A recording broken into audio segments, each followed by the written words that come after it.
ban san daga ina ya fito ba dan uwana, ban san me dalili ba, ban san me hujjan su ba, ban san me suke so su samu ba. Yanda mutum zai ɗauki ƙarya kawai ya buga ya ce ya mutu wani ya rasu mutum bai tabbatar ba, ai kaga ba daidai ba ne. Ya kamata kafin mutum ya faɗi abu ya tabbatar. Amma in ba haka ba ya sa mutane cikin damuwa tun 11:30 waya na ke bugawa har yanzu. Lokacin da aka kira ka da farko aka ce maka ga abin da yake faruwa ana ta yada labarin cewa ka rasu, ya kaji a ranka? Mamaki na ji, wallahi mamaki na ji, kuma wani babban mutum ne. Babban mutum ne kwarai da gaske, sai na ga wayansa a wannan lokacin da ya kira. Sai to yalla bai ina da contact ɗinsa. Sai yalla bai kuma at this time wannan lafiya kuwa? Sai na ɗauka. Ranka daidai lafiya? Ya ce alhamdulillahi, alhamdulillahi, alhamdulillahi. Na ce ranka daidai mai faru. Ya ce yanzu nan na gani an yi posting wai ka yi accident ka rasu. Na ce ba ni ba ne wallahi, alhamdulillahi gani na yanzu haka ba ina gida, ina tare da iyali, ba matsala.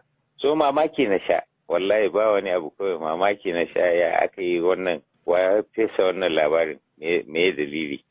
Wasu za su yi mamakin yadda ba a ji ɗuriyar ka ba tsawon lokaci tun bayan da kai ritaya daga aiki.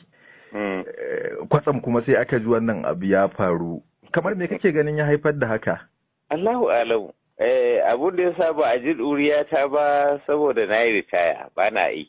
Ko da yake dai ina special advisor na gwamnan mu, amma gwamnan Gombe shawara. Gwamnan Gombe mai ba harkokin tsaro. To a ƙarshe CP menene sakonka ga masoyanka waɗanda yanzu hankalinsu ya tashi akan wannan labari na ƙanzon kurege da ake taɓa man yaɗawa?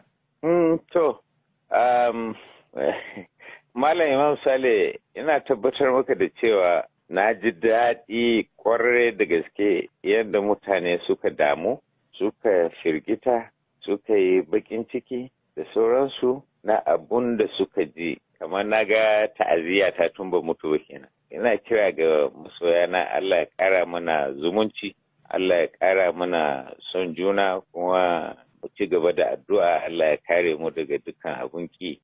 Ya gane? Kuma ba wani wanda ya zo ne ai ba ma wanda ya san babu fa ba za ni ina so ma wani ya zo. Oh, ni ba? Kana son wani ya zo ya ce zai beli ba? Ka nuna masa matsayin doka ke. In toshe shi. Gaba ɗaya. Wallahi Allah. To mai girma kwamishina yanzu maganar da kake kana so ka kore zargin da ake waɗansu daga cikin jami'anku na ƙoƙarin haɗa kai da gwamnati mai mulkin jiha ko ta ƙasa wajen shirya magudin zaɓe tun daga yakin neman zaɓe. Magudin zaɓe ya ina. Dawa. Wai a jihar Kano. A jihar Kano dawa. Tsakanin gwamnati da CP Muhammad Wakili. Wa. Ne ban da jiya ma na ga gwamna. Ban gan shi ba. Tun da na zo ban gan shi ba sai jiya da za mu yi security meeting.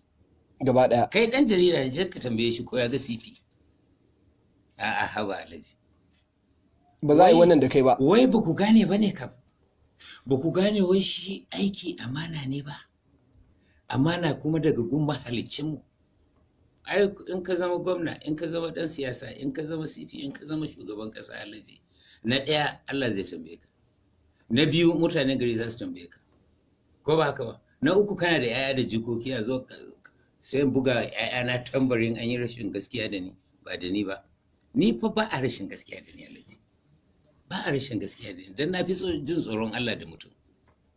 Kabarin nan wala kirin nan. Oh my God.